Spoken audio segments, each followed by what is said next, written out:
Based on the discussion so far, what could we do to improve our assets and capital? For details, please refer to the book. Here, I introduce some of the discussions. First, financial assets. How to maximize monetary assets is an eternal issue, and numerous discussions are made. One of the most basic rules is, as the proverb says, don't put all your eggs in one basket. If you put them together, they could be destroyed all at once. If you divide them into some baskets, risks could be reduced. So, diversified investment is key. Buying and holding index funds is very popular today. On top of that, because of the law of diminishing marginal utility, it is well known that, after your income exceeds some specific amount, such as $75,000 per year, your income would not increase your subjective well-being in your daily life. So, after some point, not being concerned too much about money, and focusing on other things might be important.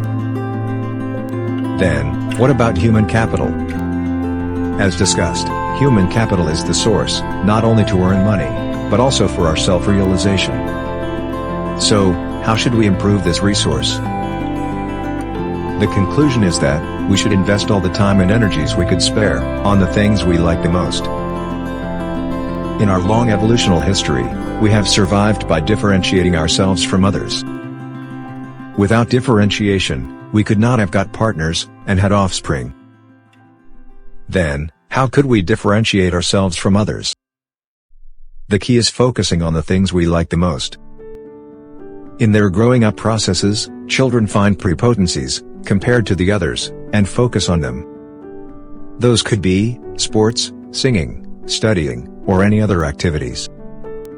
Even a tiny superiority at an early stage, could become a great difference after years, by each one's devotions. So, for us to gain superiorities to others, we should do what our evolutional process teaches us. Concentrate on things you like the most.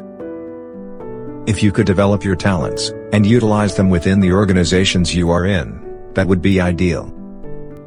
If you could not find ways to use your gifts within your organization, changing jobs or becoming independent, could be your option.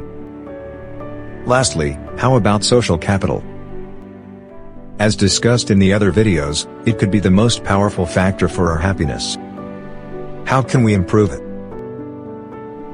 According to the book, our relationships could be categorized into 3: families, friends, and money-involved relationships. Families typically include less than 10 members. Friends are like 20 to 30. Money-involved relations could expand infinitely, because anyone could be connected with anyone via money. Despite the sizes, their subjective importance shows different views. Family relationships might have 80% importance for our happiness, while friends have like 19%, and money-involved relations have 1% effects. Families have been most important, probably because they are directly related to our genes' preservations. In the hunting era, we have hunted animals and protected ourselves by forming teams. So, friends have been also important. As time goes and technology develops, what we face now is the expansion of money-involved relationships, and the friends' relations shrink. Things friends helped before, such as helping chores, baby or pet sitting, have been replaced by money-involved relationships.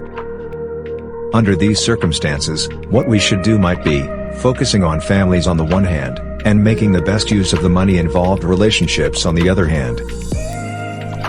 So, based on the discussions, what can we learn today? I think the summary is as follows. Financial assets, diversification. Human capital, concentration. Social capital, both. About the 8-position model, some supplements are needed, I think. First, we should be careful that the model is simplified so much for our easy understanding. In reality, for each asset and capital, alternatives are not all or nothing. It would be more natural that person A has level 3 human capital, while person B with level 5, and person C with level 9.